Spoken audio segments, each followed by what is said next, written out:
if you don't listen to people when they're putting an improvement in and something fails, they're not going to come forward with suggestions as easy as next time, because they don't feel listened to. But if you involve everyone in the process and they can clearly see what's in it for them and how it's going to benefit their way of working, then you'll get buy-in.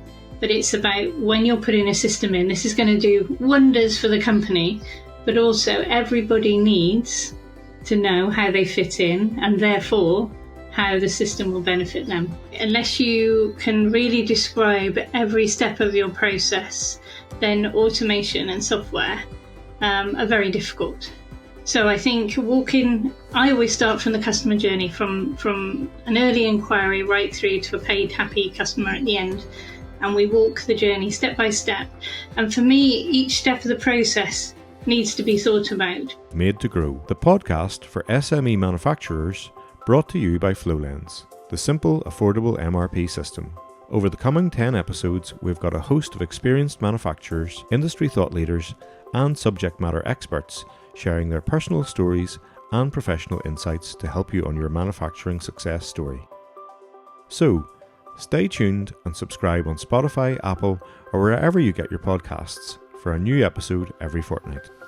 My guest this week is Angela Fumpson, a quality engineer, author, mentor, and process improvement expert who is passionate about getting people and their systems working together.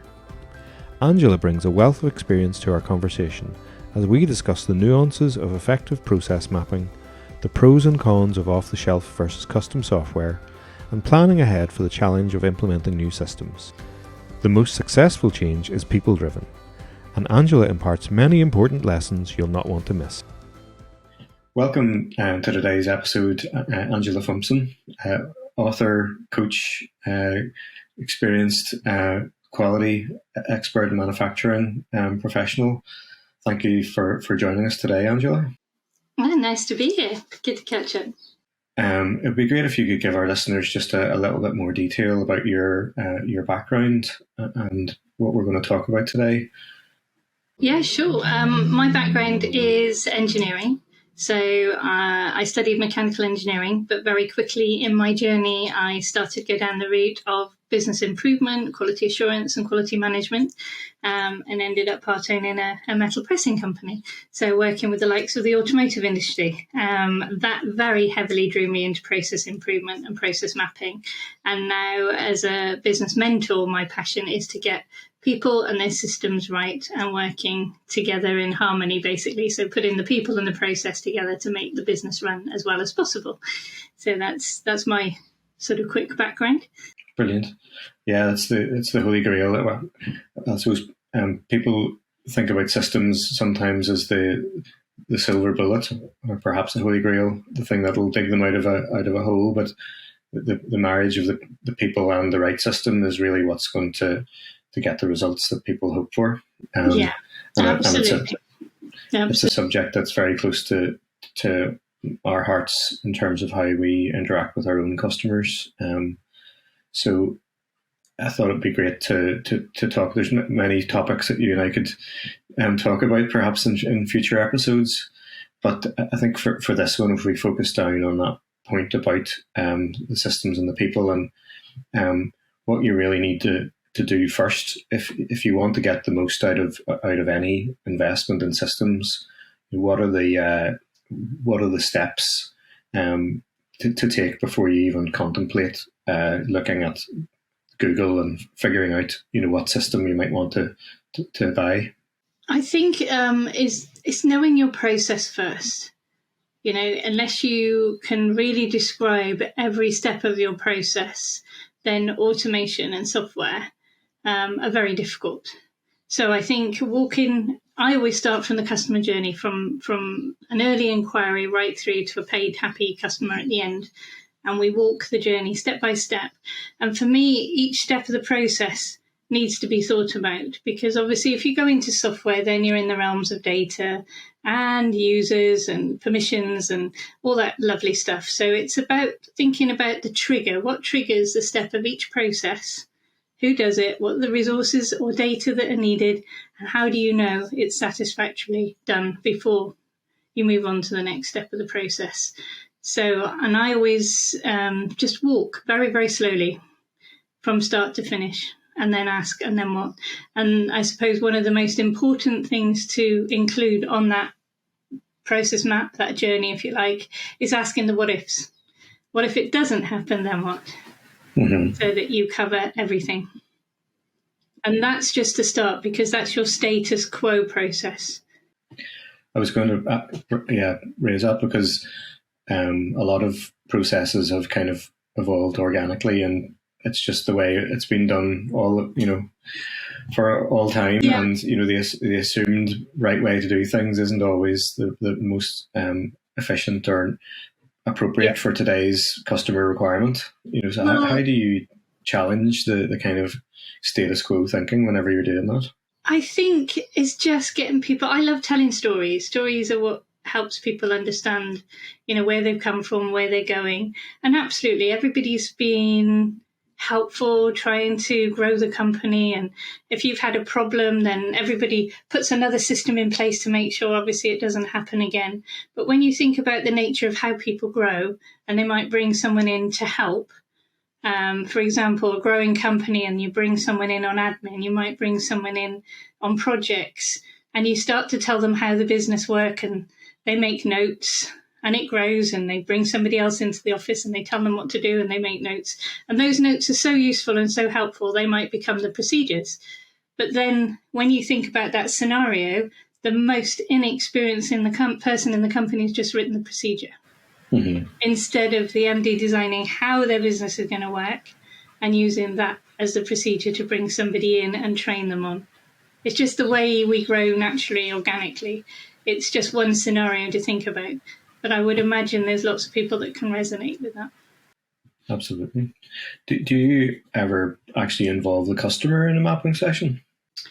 Not until now. I might if it's a specific process improvement, as in production shop floor due to a concern with a customer, and I might work as a team like that. If it's the whole business process, then I normally involve each individual in the company on that process. So, for example, you interview the person for that stage of the process to find out everything. And there may be 2 or 3 working in that department. So you need everybody's input, and then obviously get a consensus on the best way to do it. But again, this is only mapping the status quo. Mm-hmm. The next stage is to get everybody thinking about their customer journey, because the customer is most important, and do almost like a blue sky thinking approach as to, if anything was possible, how would we treat the customer, and what do we need, and what's important? And then you remap it with the more streamlined approach that everyone would like. So you don't automate the existing status quo, you actually automate the streamlined approach. Mm-hmm, mm-hmm. And do you find getting people involved in that is a struggle, or is it a positive experience? I suppose my experience as an external provider, I think, might be a bit different to companies trying to do it internally. It all depends on the person walking the journey. If it's too high a level management, there could be a tendency to clam up and not really talk on, it could be feeling like you're being audited. When it's an external person in with no agenda, no internal office politics, if you like, and we're just there to help, most people just love to be listened to. Mm-hmm. And so I get a very open conversation at every stage of the process. Yeah, we find the same thing. I think, the defences come down whenever you're an external third party and you're not trying to impose something on them. You're actually, as you say, you're listening to them. Yeah. You're hearing where they're going wrong or not, or where they're running into challenges and whatnot. And what about the sort of departmental overlap? Because sometimes in my experience, that's where I've seen friction, or even just this siloed thinking where people don't realize the impact downstream of a thing that they're doing, or Absolutely. That they're creating work for somebody, further back in the chain that's unnecessary. How do you handle that? I think that's really, really important. And the process approach, when you're doing the true process approach, people are focused on the journey of things rather than departments. So they're watching the service or the product go on the journey with the customer. And I think there will always be that silo effect sometimes. And it's a bit like working with Hoshin Kanri. It's how do we break down those walls? How do we get the internal customers going, and what do they need? And help them understand, what part of the system and what the trigger is and what the result is, and how you pass it to the next person, and how do you pass the information to the next person in the best way to help them do the best job possible. And that's what internal customers are all about. But help them look at the system and the process rather than the department and the who's and the responsibilities. I think systems, in my opinion, break down the blame culture, because we stop saying whose job was it, and we look at the system and say what is the system and what the process is. And maybe there's a gap. Maybe it was never designed. Maybe it's not anyone's fault or anyone's problem. We look at the system before the people. And the idea is the system needs to be really, really easy and helpful for the people to follow. Like, gaps tend to be the places where spreadsheets flourish, because everyone then thinks, oh, well, I'll just deal with that, and I'll throw a spreadsheet together, and somebody else then does it differently, and all of a sudden you've got all these spreadsheets that sort of have the same data but not quite bridging. There's a problem with that. Yeah, somebody is always being really helpful in creating a form or a template or a spreadsheet rather than putting it into the system. Maybe they feel that it can't. There's also a very historic thing that I've seen, almost like secret information. This is my spreadsheet. I control it, so I am useful and everybody needs me. And as long as I'm needed, I will feel that status in the company. So you have to be really careful that everybody needs fulfilled. There's a model called the SCARF model, and status and certainty and safety and fairness, all of that come into play. So you've got to make sure people's needs are met. And sometimes that data is held on to because the culture isn't there for the knowledge share and the working together and the teamwork. Coming back to the process mapping exercise, with, say, a small team of 5, 10, 15 people, you can get everyone in one room and they can walk the journey together. How do you tackle that whenever it's not practical to get everyone in the same place? I don't tend to get people together in the first instance. Well, I mean more to do with the customer journey. After you've done the interviews and you were starting to brainstorm and look at the blue sky. You can do it virtually. There's some amazing tools, virtual whiteboards, Post-its, all that kind of thing.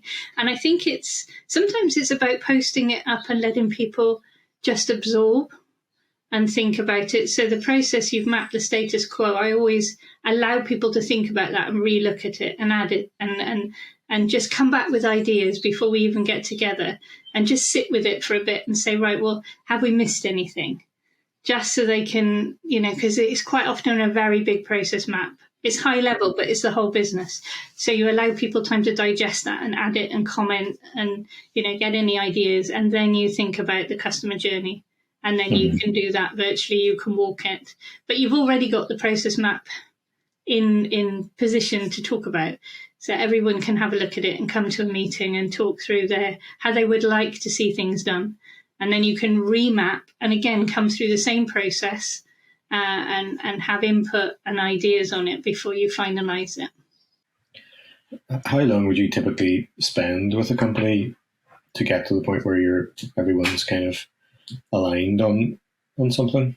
The actual extraction of data is very quick, 1 to 2 days. Then you want a week to digest it normally, and then probably a brainstorming morning, and then you redo the process and the map. And again, it's just a matter of days just to get everybody on the same page and agree it. Mm-hmm. And then literally it's thinking about solutions. And the hardest bit is looking at what's available, how it fits. There may be industry recommended software. So you've really got to ask the right questions. But once you've got your process map, you can then ask the software developers the right questions. That's the key when you're not so overwhelmed. Yeah, exactly. But I think often get people requesting a free trial of Flowlens as a way to figure out what they need. I think it needs to be the other way around. Yeah, exactly. They haven't done that process mapping exercise, and at this stage, if somebody says no, we haven't done a process map, we tend to pass them back then and say, well, here's some material. We have an ebook that describes the kind of our recommendations for process mapping, and then come back to us once you've done that. But I think as well as process mapping, it's understanding the big vision and the strategy. So for me, I mean, I'm quite lucky because I never quite leave my coach and mentor head when I'm when I'm process mapping, and the conversation with the business owner as to where they're going as a company and growth and scale, and that side of things is as important, because what you invest in now, you might not be suitable in 2 years' time if you've got a massive growth plan or acquisition plan, or there's huge things that could be in the strategy that you don't know about. So that's as important as the process map. Do you get the owner to sort of share a lot of their vision with the team? Absolutely. Yeah. And that's where I find sometimes the culture needs to shift a little bit, because that might be that people are moving and making. So when you're making decisions as a senior management in a company, if you don't understand the big picture and the strategy, sometimes the decision making you're doing is out of alignment with where the company's going. So sometimes that's where I get involved in to help deploy the strategy and how to translate all of that down to the different tiers, right down to the shop floor, and how they make a difference and play their part. Or even bottom up. Yeah, absolutely. But it's what do you need to do and how do you need to do it, and what's critical in your world, the part that you play in the company. A lot of reading I do, and sort of we pick these things up where the shop floor tends to know about the problems that will stop that strategy from working a lot more than the managers or the boss. Yeah. The practicalities of certain things. Not you don't want people who are going to be blockers, but they just know the way the reality works, and that I've seen that in the past whenever we've been working with. Sometimes companies. It's just language. Sometimes it's just, like deploying strategy. Sometimes it is a matter of language, because I've been in companies where they say, Fred over there, he just will not teach someone. He won't train somebody. And they might have said, we've tried teaching X, Y, this person, that person, he just won't teach somebody or train somebody. And then you find that they've given him an iPad or a tablet to start writing down the settings, because you have to worry about passing knowledge on.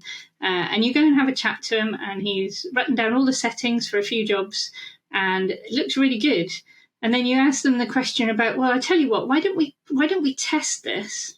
And your instructions you've got for setting this job, why don't we let somebody else follow them and see if it works? And the comment I got was, great, but perhaps they can, pick up some gaps, see if it makes sense. And if not, we can change the records. But that's teaching, that's training. Mm-hmm. I just haven't called him a trainer. I've just looked at what he's doing and the records that he's producing. And he's just agreed to show somebody and go through it and work together with them. So It's labeling. Some people just don't want the responsibility, or, they don't want to be called a team leader or a trainer. But when you talk to them about their passion and what they're doing, they can share and inspire people. Absolutely. Rather than yeah. Coming back to the people and systems piece, then, and you specifically mentioned then looking at the market. Yeah.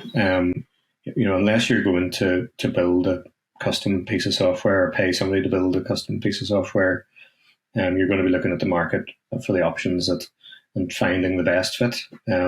There's normally three things, I think. There's either bespoke, or there's modular, or there's off the shelf. And it all depends on budget and, where you're going and what you need to support in the future.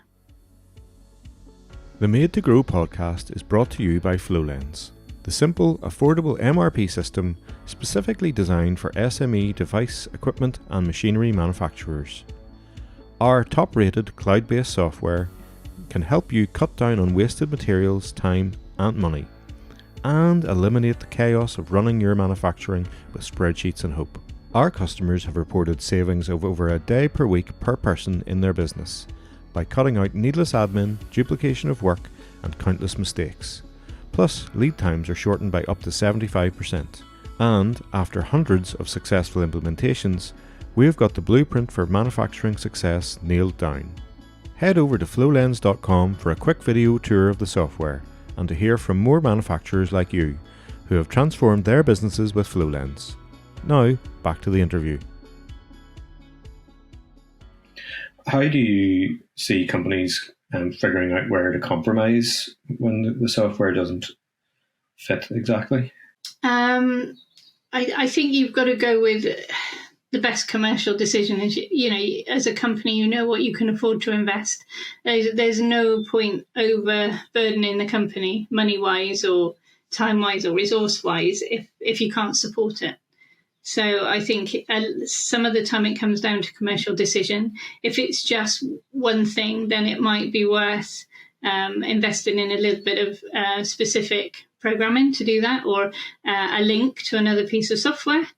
That's also doable, but you have to remember the more links that you have and the more things talking to one another, the more risk that they may not always talk to one another in the future. And there's always a risk for breakage.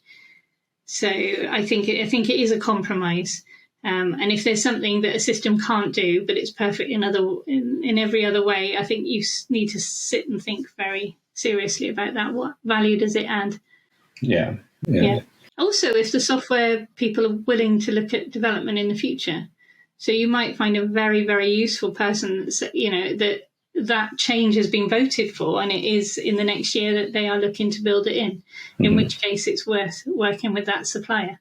Yeah, that's certainly the way we operate by and large. Is we kind of parse all the feedback and suggestions we get and look for the ones that are most universally demanded and or requested, and that helps us prioritize. And also, you mentioned it earlier, sort of being relatively specialized. We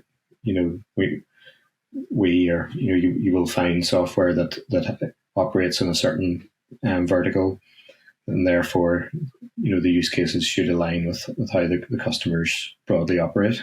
Yeah, I quite often see a lot of industry-specific software now, which does help, because then you can have it geared up to very specifics of an industry. Mm-hmm.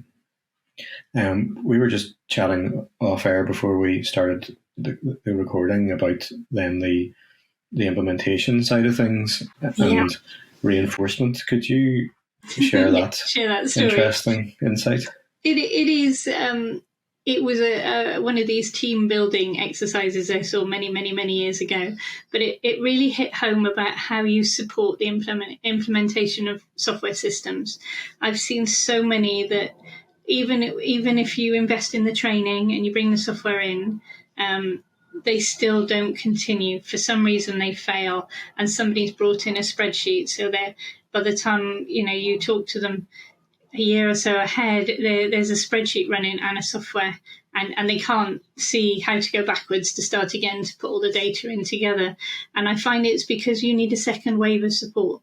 You can wait for people to ask for help, but they feel they need to be getting on with it. And that doesn't always happen. So there needs to be a second wave of support. What I mean by that is I saw an exercise of writing your name or, a sentence, and actually setting the timer and telling your teams that, every piece of paper with the correct sentence written on it will be counted, and they're timed, and they record themselves writing the sentence, and they plot a graph. So you would expect they get faster and faster. And then you tell them they have to write it backwards and time themselves again. So they start writing it backwards. And when they time themselves and plot the graph, they find a very interesting thing. They get faster and then they slow down and then they get faster again. Because the way the brain works is you start writing it and then the brain goes, have I missed anything? Because you've told them if it's wrong, it doesn't count. So you start questioning. I better slow down and just check all the letters are in in the right backwards order. So I'm getting it right. And then they speed up again. And I think that works with any software system. You start questioning it. It's a bit clunky. Is it worth it? Am I doing the right thing? Does it work this way? And it will, at that point, you need the second wave of support and reassurance and confidence that it's being implemented in the right way. And then it will flourish. But it's a second wave of support that I think is needed. Mm-hmm. And there will be fine tuning as well. That it's really good to listen. Exactly. I was just going to say that because there's only so much you can absorb and then start to execute on initially whenever you're implementing a system, because you have to get all of your parts sorted out. You've got bills of materials, data. You have to start figuring out how to keep the business running, because you need to get orders through. And it's a feat just to get that. And never mind all of the little bells and whistles that you haven't time to figure out. So that second wave allows you to fine tune what you've already been doing, but then step back and figure out, hey, this system offers X, Y, and Z other features, or now I have this data in a structured and kind of unduplicated. You get more confidence as well, and the more confidence you get, the more you want to try other things and design, and the more you'll see. You'll more, once with software, the more you use it, the more art of the possible that you see, and it's like, yes, I realise I can do this now, and wouldn't it be great if I can? And the questions come out, and it's brilliant because you can start really fine tuning and really developing. But you're right about continuity of service. I've been in systems where we can't improve what they've got. We can build another pipeline parallel and then shift across to it. But to actually readjust what they're doing would just disrupt business so much that we have to build a parallel one. Yeah. So you have to be careful. Yeah. Well, that's the challenge here, because you only really get one shot at this, particularly in a small company, because the fatigue that builds in with system change, is significant enough because of that learning curve and that pain, that if you get it wrong, you'll never get the buy-in for it again. So. Yeah, there is. That's always been the case. My background's quality and quality circles, and if you don't listen to people when they're putting an improvement in and something fails, they're not going to come forward with suggestions as easy as next time, because they don't feel listened to. But if you involve everyone in the process and they can clearly see what's in it for them and how it's going to benefit their way of working, then you'll get buy-in. But it's about, when you're putting a system in, this is going to do wonders for the company, but also everybody needs to know how they fit in, and therefore how the system will benefit them. Yeah. And then you'll watch a very different implementation plan. That's a neat way maybe to draw the conversation to a conclusion, actually, because that process of listening, interviewing, mapping, and reflection, then remapping. If it's done right, it allows people the opportunity to feel heard and feel valued in the process. Absolutely.